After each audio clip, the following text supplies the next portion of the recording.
And let's start with Xenophon Zenny Abraham.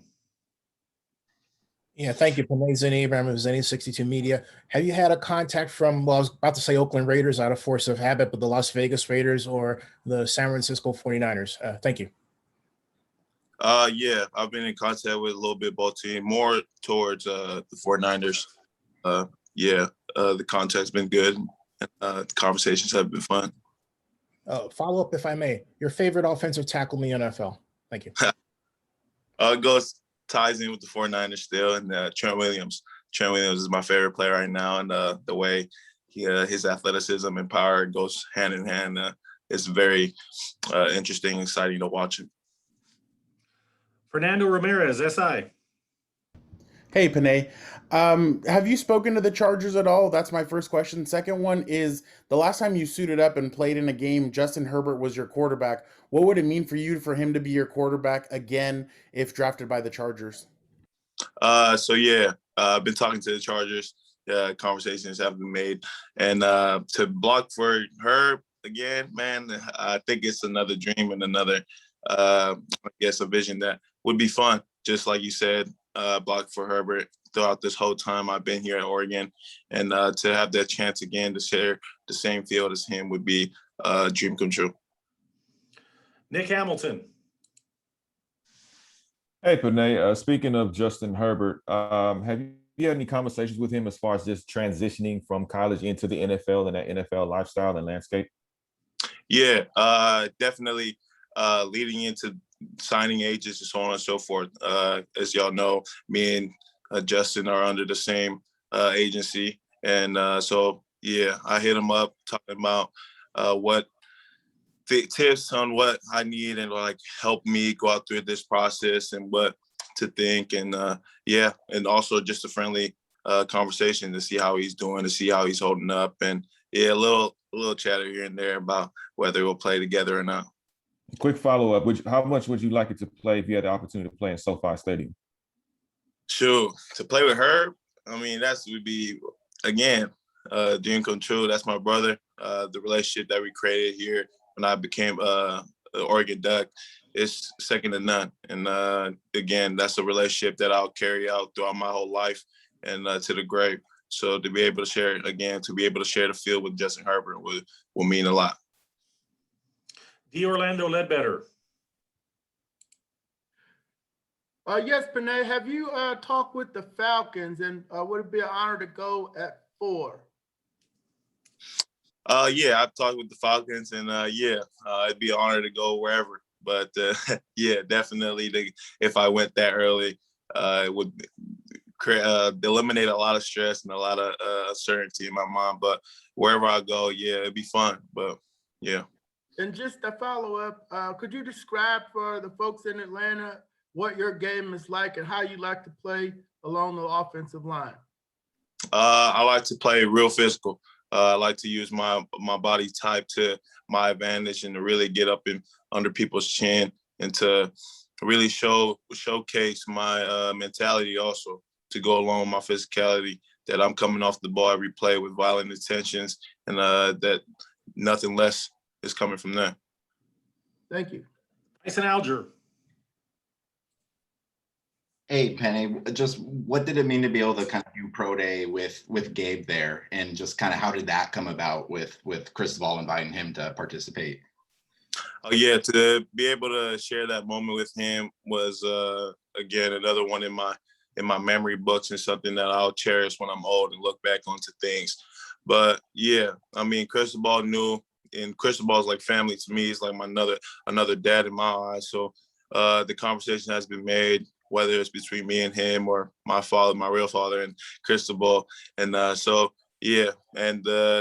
the chance presented itself that he was going to do pro day with me, it made things a lot easier too, to kind of go throughout the process, knowing that he's kind of gone through it too, and him being there just kind of guiding me and kind of giving me little pointers on what to think and what to really just to be free-minded to go out there and do what I do. So having him there right beside me was, again, something that I'll cherish forever.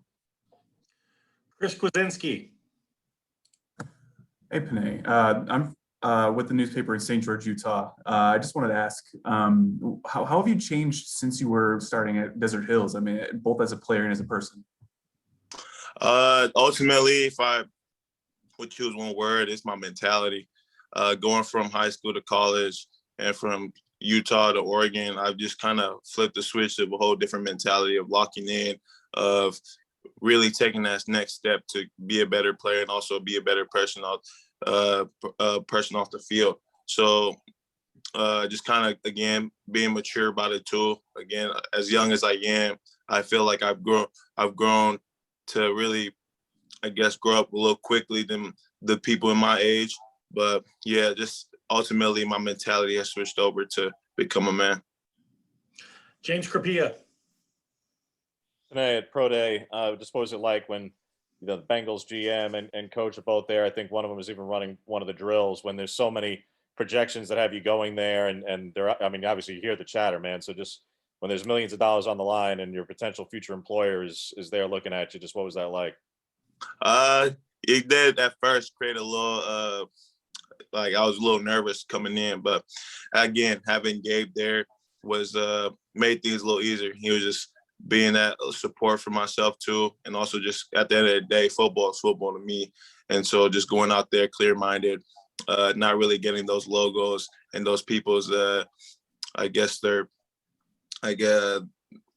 teams and stuff, not to get over my head about that, not to really overthink about that. So at the end of the day, just going out there performing and doing what I do, and being between those lines at Pro Day definitely brought a lot of memories, especially back in the Mo. So yeah, just enjoying the moment and be me. Jay Morrison, The Athletic. Hey, Penei, Jay Morrison from The Athletic in Cincinnati. I'm just wondering, obviously, if a team that drafts you asks you to play guard, you're not going to rock the boat and say no, but how motivated would you be to prove them wrong in camp and prove you're one of the two best tackles on the roster? And secondly, did anyone make you aware of the sign that Bengals fans hung in the stadium about you at the end of last year? So yeah, with that first question, I'd love to prove everything that I have on my plate, to really come out every day, each and every day, to prove that I'm worthy to be in this league and to be a tackle in this league. And whatever I have to do, whatever steps that looks like, I will do, and I will accomplish it. And then that second question, yes, I did see it. I was playing video games with my brothers, and then my agent hit me. He was talking and saying that there's this big sign on the game right now. You should turn it on. So I turned it on, and I saw it. All right, thank you. Dan Wilkenstein. Hey, Penei, Dan Wilkenstein. I cover the Chargers out here in LA. How you doing? Good. How are you? I'm doing great. So you haven't played for a bit. We hear a lot of talks about Rashawn Slater. You hear a bunch of different guys that are now saying potentially they could be OT1.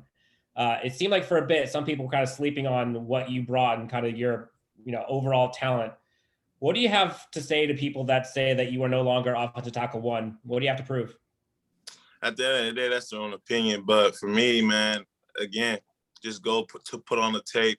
Everybody just go ahead and watch what I do. And it's nobody can do what I do in this draft, in the offensive tackle rooms. So I bring something totally different to the table. And I think people notice that. People know that. But again, people will say whatever they want to say. And all I have to say is put on the tape and watch me work. Okay, and just a quick follow-up. How would you say you've improved this year with you taking time off? What's the biggest thing you've done better? Oh, I've learned so many different types of little techniques that come along with this game too. So I've gotten with the NFL people, players that played before, or coaches that coached in the league for a long time. So again, with them and kind of soaking up the knowledge that they have for me, it was just something that I really benefited from this time off. And so this whole time I've just been working on that, being a sponge, and also just every day, day in and day out, knowing that I opted out and sitting out through this time, that the next time I have an opportunity to step in between those lines, that I'm gonna make the most of it, and that I'm coming with everything that I have, and I'm not coming up short. Last question goes to Dave Burkett. Hey, Penei, appreciate your time.